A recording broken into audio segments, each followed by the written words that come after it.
नमस्कार, मैं हूं आशिष त्यागी और युग करवट यूट्यूब चैनल पर आपका स्वागत करता हूं। पहले नजर डालते हैं आज की सुर्खियों पर।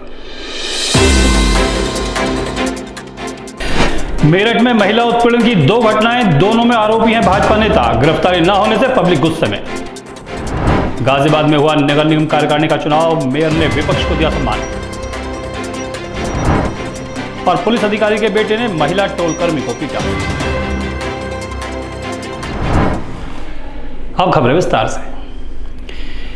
पूरा मेरठ इन दिनों गुस्से में है। यहां एक वकील और दर्जा प्राप्त राज्य मंत्री और भाजपा के महानगर महामंत्री पर लड़कियों के शारीरिक शोषण करने का आरोप है। वकील को गिरफ्तार किया जा चुका है। दोनों भाजपा नेता फरार हैं। दूसरी घटना भाजपा की मंडल अध्यक्ष के साथ हुई। उसकी अश्लील वीडियो वायरल कर दी गई। इस मामले में भी आरोपी भाजपा के ही नेता हैं। जनता सवाल पूछ रही है कि क्या मेरठ में बाबा के बुलडोजर को जंग लग गया है? न्याय दो, न्याय दो, न्याय दो, पीड़ितों को न्याय दो। मेरठ की सड़कों पर विरोध प्रदर्शन की ये तस्वीरें बता रही हैं कि यहां लोग कितने गुस्से में हैं। गुस्सा है व्यवस्था के खिलाफ, नाराजगी है सरकार के खिलाफ। 2 ऐसी घटनाएं मेरठ में हुई जिसने भाजपा समेत पूरे मेरठ को शर्मसार कर दिया। पहली घटना में एडवोकेट रमेश चंद्र गुप्ता, दर्जा प्राप्त मंत्री संजीव गोयल सिक्का और भाजपा के महानगर महामंत्री अरविंद गुप्ता आरोपी हैं। एडवोकेट रमेश चंद्र गुप्ता को गिरफ्तार कर लिया गया है, मगर भाजपा के नेता फरार हैं। बस उन्हीं की गिरफ्तारी नहीं होने से लोग नाराज हैं। गुस्सा केवल राजनीतिक दलों में नहीं है, बल्कि आम आदमी भी पूछ रहा है कि बाबा के बुलडोजर का तेल खत्म हो गया या उसका ड्राइवर भाग गया। मामला यह है साहब के जो पिछले दिनों एक यौन शोषण, एक अनाथ बच्ची जो पहले उसका अपहरण होता है और उसके बाद वो जो सब कुछ सामने आता है, तमाम शहर ने वो वीडियोस देखे हैं। उस सिलसिले में एक अधिवक्ता की गिरफ्तारी हो चुकी है, लेकिन जो 2 लोग बीजेपी के उसके अंदर नेम्ड हैं FIR के अंदर, और 164 के बयान में जो बच्ची कह रही है उनके खिलाफ, एक अरविंद मारवाड़ी हैं बीजेपी के जिला महामंत्री हैं, महानगर महामंत्री हैं, एक दर्जा प्राप्त राज्य मंत्री है संजीव गोयल सिक्का। उनके खिलाफ अभी तक ना कोई गिरफ्तारी है, ना कोई पुलिस ढुलमुल रही अपना रही है कि हम जांच कर रहे हैं, सबूत इकट्ठा कर रहे हैं। अरे भाई, जिन धाराओं में मुकदमा दर्ज हुआ है उनमें तो तुरंत गिरफ्तारी होनी चाहिए। तमाम वाक़यात ऐसे हैं कि FIR दर्ज होने के बाद प्रशासन ने बुलडोज़र की कार्रवाई कर दी है। यहाँ पर बुलडोज़र में डीजल खत्म है या ड्राइवर छुट्टी पर है, बताया जाए इस बात। लोग SSP कार्यालय पहुंचे। उन्होंने कहा कि षड्यंत्र हो रहा है। पुलिस से एडवोकेट रमेश चंद्र गुप्ता और भाजपा नेताओं का नार्को टेस्ट कराने की मांग की जा रही है। सवाल पूछा जा रहा है कि क्या आरोपियों को केवल इसलिए बचाया जा रहा है क्योंकि वो भाजपा के नेता हैं? कि वकील की गिरफ्तारी होते ही रमेश चंद्र गुप्ता की साथ में इन 2 भाजपा नेताओं को क्यों बचाया जा रहा है? इसमें हमें षड्यंत्र की बू आ रही है और हम SSP साहब से गुहार लगाने के लिए आए हैं कि इनका नार्को टेस्ट कराया जाए। नार्को टेस्ट यदि हो गया, प्रदेश सरकार भी खतरे में आ जाएगी। दूसरा मामला भी मेरठ का ही है। उसमें भी उत्पीड़न का आरोप भाजपा नेताओं पर ही है, लेकिन यहाँ पीड़ित महिला भाजपा की ही मंडल अध्यक्ष है। पीड़ित महिला का अश्लील वीडियो एक ठेकेदार और भाजपा पार्षद ने वायरल कर दिया। पीड़ित महिला उत्तराखंड की है, तो मेरठ का पूरा उत्तराखंड समाज सड़क पर उतर आया। कुछ दिन पूर्व एक महिला है, उत्तराखंड कॉलोनी गढ़ रोड मेरठ में रहती है। उसके साथ कुछ लोगों ने अभद्र व्यवहार किया। उसको जो है धमकी दी गई, उससे पैसे मांगे गए। जब उसने पैसे देने से इनकार कर दिया तो उसकी एक अश्लील फर्जी वीडियो बना करके वायरल कर दी। अब वो महिला उत्तराखंड की जो है बदनाम हो गई। उसने हमको जो है संघर्ष समिति को एक एप्लीकेशन दी है कि मुझे न्याय दिलाया जाए। यद्यपि उसकी FIR हो गई है, लेकिन वो उस FIR की धाराओं से संतुष्ट नहीं है। इस मामले में आरोपी पार्षद को अंतरिम जमानत मिल चुकी है, लेकिन दूसरा आरोपी रविंद्रनगर फरार चल रहा है। इन दोनों घटनाओं ने सवाल सीधे मुख्यमंत्री योगी आदित्यनाथ की व्यवस्था और उनके न्याय पर खड़े कर दिए हैं। पहला सवाल यह है कि क्या भाजपा के नेताओं को कुछ भी करने का हक है? क्या भाजपा नेता अपराध कर सकते हैं? क्या पुलिस इसलिए कार्रवाई नहीं कर रही क्योंकि आरोपी भाजपा के नेता हैं? क्या मुख्यमंत्री योगी आदित्यनाथ ने अपने दर्जा प्राप्त राज्य मंत्री, पार्षद और पदाधिकारियों को महिलाओं की इज्जत लूटने का अधिकार दे रखा है? और आखिरी सवाल, क्या बाबा का बुलडोजर पार्टी देखकर चलता है? इन सवालों का जवाब पूरा मेरठ तलाश रहा है। ब्यूरो रिपोर्ट, युग करवट। गाजियाबाद नगर निगम में बोर्ड की पहली बैठक हुई। इसमें कार्यकारिणी का चुनाव हुआ। 12 सदस्य चुने गए हैं। यहाँ भाजपा ने सुबह 10 उम्मीदवार उतारे थे, सपा ने 1, कांग्रेस ने 1 और एक निर्दलीय मैदान में था। इस तरह 12 सीटों के लिए 13 कैंडिडेट थे। लेकिन मेयर सुनीता दयाल ने एक नई परंपरा शुरू करते हुए, एक अच्छी परिपाटी शुरू करते हुए विपक्ष को पूरा सम्मान दिया और अपने एक प्रत्याशी का नामांकन वापस कराकर सपा के 1, कांग्रेस के 1 और एक निर्दलीय को कार्यकारिणी में स्थान दिया है। गाजियाबाद नगर निगम की कार्यकारिणी का चुनाव निर्विरोध संपन्न हुआ। यहाँ 12 सदस्यों का चुनाव हुआ था। भाजपा ने 10 पार्षदों को मैदान में उतारा था, लेकिन लास्ट टाइम पर आकर भाजपा को अपने एक प्रत्याशी धीरज अग्रवाल का नामांकन वापस कराना पड़ा। इसके बाद ही चुनाव निर्विरोध संपन्न हो पाया। अब कार्यकारिणी में भाजपा के 9, समाजवादी पार्टी और कांग्रेस का 1 और एक निर्दलीय सदस्य हैं। कांग्रेस से अजय शर्मा, समाजवादी पार्टी से आदिल मलिक, निर्दलीय धीरेन्द्र यादव, भाजपा से प्रवीण चौधरी, मनोज त्यागी, राजकुमार भाटी, गौरव सोलंकी, यशपाल पहलवान, रेखा गोस्वामी और मनोज त्यागी अब कार्यकारिणी में हैं। सुबह कार्यकारिणी का चुनाव शुरू होते ही 13 नामांकन पत्र खरीदे गए और जमा भी कर दिए गए। महापौर सुनीता दयाल पहले से ही कोशिश कर रही थी कि मतदान की नौबत ना आए और चुनाव सर्वसम्मति से हो। उन्होंने निर्दलीय और विपक्षी दलों को भी पूरा सम्मान देने की बात पहले से ही कही थी। सुनीता दयाल चाहती थी कि 10 सदस्य भाजपा के जीते और एक विपक्षी और एक निर्दलीय आ जाए, लेकिन उन्होंने 3 सदस्यों वाली कांग्रेस को भी पूरा सम्मान देने का फैसला किया और अंत में अपने एक पार्षद धीरज अग्रवाल से नामांकन वापस कराकर चुनाव को सर्वसम्मति से संपन्न कराया। पिछली कई कार्यकारिणी के चुनाव में पहली बार है जब मेयर ने प्रयास करके आम सहमति बनाई है, वरना हर बार मतदान हुआ है। लोग ये भी कह रहे हैं कि भाजपा ने क्रॉस वोटिंग के डर से अपने एक उम्मीदवार का नाम वापस ले लिया। निगम कार्यकारिणी के चुनाव के लिए प्रक्रिया 10:30 पर घोषित हुई थी, लेकिन इसमें फेरबदल करना पड़ा और 20 मिनट का टाइम बढ़ाना पड़ा। इस दौरान सदन में नोकझोंक भी हुई। कई गैर पार्षद भी वहाँ पर पहुँच गए। भाजपा के नेता भी पहुँचे हुए थे। महापौर ने लोगों से बार बार कहा कि जो पार्षद नहीं है सदन से बाहर चले जाएं, मगर वो लोग सदन से बाहर नहीं गए।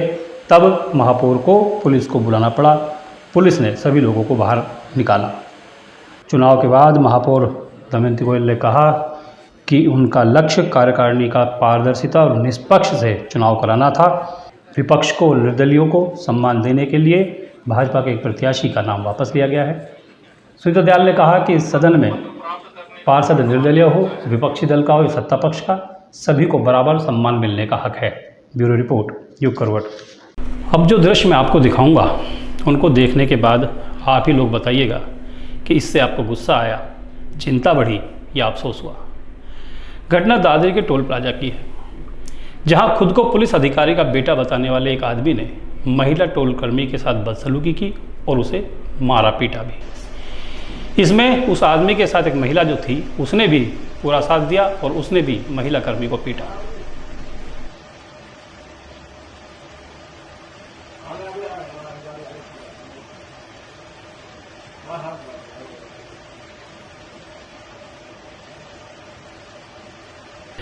गाजियाबाद के दुधेश्वरनाथ मंदिर में संत सनातन महाकुंभ हुआ। इसमें बड़ी संख्या में साधु संतों ने भाग लिया। यहाँ एक आवाज़ में भारत को हिंदू राष्ट्र बनाने का संकल्प लिया गया। मनुष्य का जो शरीर है देहो देवालय प्रोक्त है, सजीव केवल। गाजियाबाद के प्रसिद्ध दुधेश्वरनाथ मंदिर में आज संत सनातन महाकुंभ हुआ। सबसे पहले ब्रह्मलीन महंत गौरीगिरी महाराज और सिद्ध संतों महंतों को श्रद्धांजलि दी गई। भगवान दुधेश्वर का सभी संतों ने जलाभिषेक कर पूजन किया। इसके बाद दुधेश्वर पीठाधीश्वर और अंतर्राष्ट्रीय प्रवक्ता श्री पंचदश नामजून अखाड़ा के महंत नारायण सभी संतों ने अभिनंदन किया। यहाँ संतों ने कहा कि भारत को हिंदू राष्ट्र बनाने की बात करना कठिन जरूर है, लेकिन असंभव नहीं है। पूरा संत समाज यही चाहता है कि देश हिंदू राष्ट्र घोषित हो। इसके लिए संत समाज को बलिदान देना पड़ेगा, तो वे पीछे नहीं हटेगा। यहाँ हिंदू राष्ट्र की मांग को लेकर सभी संतों ने संकल्प भी लिया। वक्ताओं ने कहा कि गुरु से बढ़कर दुनिया में कोई नहीं होता। माँ पहली गुरु होती है, शिक्षक दूसरा और तीसरा गुरु संत होता है, जो आपको सही राह दिखाता है। महंत नारायण गिरी ने यह कहा कि सनातन धर्म पूरी दुनिया में सबसे श्रेष्ठ है।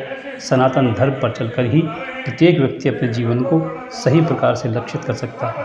इसलिए कभी भी अपने धर्म को न छोड़ें और हिंदू राष्ट्र बनाने में योगदान दें। ब्यूरो रिपोर्ट, युग करवट। नोएडा से एक रील सामने आई जिसमें दो युवक चलती ट्रेन पर स्टंट कर रहे हैं। ये दोनों युवक चलती ट्रेन में स्टंट करते हुए पानी में छलांग लगा देते हैं। इस घटना की वीडियो वायरल हुई, पुलिस हरकत में आई और बाद में दोनों को गिरफ्तार कर लिया।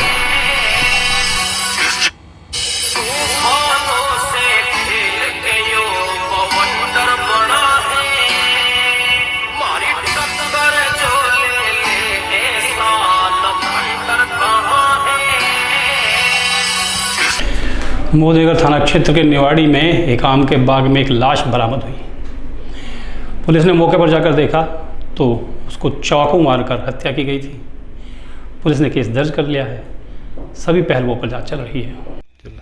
आज दिनांक 23 जून 2023 को गाजियाबाद पुलिस कमिश्नरेट को सूचना मिली कि थाना निवाड़ी के पुठड़ी क्षेत्र में आम के एक बाग में एक व्यक्ति का शव मिला है, जिसकी सूचना पर तत्काल निवाड़ी पुलिस मौके पर पहुंची है। इस व्यक्ति की पहचान बुद्धू के रूप में हुई है, जो कि इसकी उम्र 65 वर्ष है और ये मेरठ का रहने वाला है। इसको अज्ञात किसी हमलावर द्वारा चाकू से गोदकर इसकी हत्या कर दी गई है। इसमें मौके पर फील्ड यूनिट टीम को बुला लिया गया है। शव को पोस्टमार्टम के लिए भिजवाया जा रहा है। 25 जून को मुख्यमंत्री योगी आदित्यनाथ नोएडा आ रहे हैं। यहाँ वो एक जनसभा को संबोधित करेंगे। जनसभा सेक्टर 21 के स्टेडियम में होगी। वहाँ तैयारी जो जनसभा की चल रही है उनको देखने के लिए, परखने के लिए कमिश्नर लक्ष्मी सिंह पहुँची।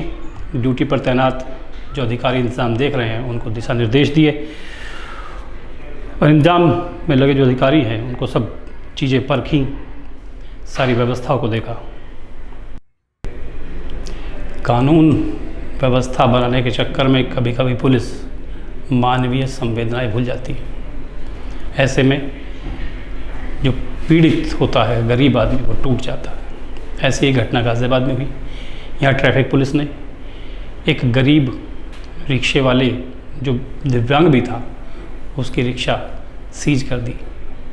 वो गिड़गिड़ाता रहा कि उसके परिवार में खाने पीने का साधन केवल इस ई रिक्शा से होता है, लेकिन पुलिस अधिकारी का दिल नहीं पसंद।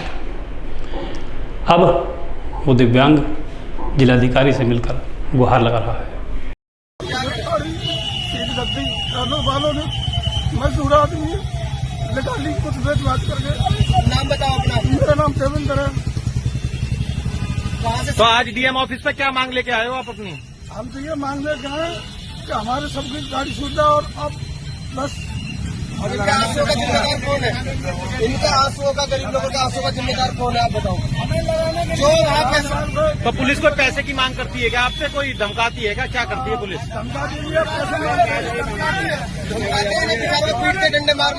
पटना में विपक्षी दलों की महाबैठक हुई। ये महाबैठक 2.5 घंटे तक चली। इसमें मिशन 2024 में साथ चलने का संकल्प लिया गया। बैठक में ममता बनर्जी थी, अरविंद केजरीवाल थे, स्टालिन थे, राहुल गांधी, अखिलेश यादव, मल्लिकार्जुन खड़गे समेत 15 दलों के प्रतिनिधि मौजूद थे। इसमें मिशन 2024 को लेकर जो विपक्षी एकता की बात की जा रही है, ये उसका पहला प्रयास था। बिहार में विपक्षी दलों की बैठक करीब 2.5 घंटे तक चली। 2.5 घंटे के समय अंतराल में 15 दलों के नेताओं ने मिशन 2024 पर मंथन किया। इस दौरान भाजपा के खिलाफ एकजुट होकर लड़ने के मुद्दे पर चर्चा हुई। कांग्रेस के राष्ट्रीय अध्यक्ष मल्लिकार्जुन खड़गे ने कहा कि नफरत की राजनीति के खिलाफ सभी लोग एकजुट होकर आगे बढ़ेंगे। इस महाबैठक के बाद कांग्रेस ने विपक्षी दलों के नेताओं की तस्वीर पोस्ट की और लिखा कि संविधान और लोकतंत्र की रक्षा हमारा एकमात्र दायित्व है। देश को एक नई दिशा देने के लिए बैठक हुई है। यहां राहुल गांधी ने कहा कि भाजपा हिंदुस्तान को तोड़ने का काम कर रही है, नफरत और हिंसा फैलाने का काम हो रहा है। कांग्रेस देश को जोड़ने का काम कर रही है, मोहब्बत बांटने का काम कर रही है, क्योंकि नफरत को नफरत से नहीं काटा जा सकता। इस बैठक में कांग्रेस नेता राहुल गांधी, कांग्रेस के अध्यक्ष मल्लिकार्जुन खड़गे, एनसीपी के शरद पवार, माकपा महासचिव सीताराम येचुरी पहुंचे। शरद पवार के साथ सुप्रिया सुले भी पहुंची। सभी नेताओं का नीतीश कुमार और लल्लन सिंह ने स्वागत किया। इस बैठक के बाद ये तय हो गया है कि 2024 का लोकसभा चुनाव बहुत दिलचस्प होगा। मोदी को रोकने के लिए 15 दल एक हो चुके हैं। और इन्होंने अपने महामिशन का आगाज़ कर दिया है। ब्यूरो रिपोर्ट, युग करवट। तो आज के लिए बस इतना ही। गाज़ियाबाद और उसके आसपास की तमाम खबरों को देखने के लिए देखिए युग करवट, और विस्तृत जानकारी पाने के लिए पढ़िए युग करवट समाचार पत्र। आज का बुलेटिन कैसा लगा मुझे ज़रूर बताइएगा। युग करवट यूट्यूब चैनल को सब्सक्राइब करें, वीडियो को लाइक करें, शेयर करें और कमेंट ज़रूर करें। नमस्कार।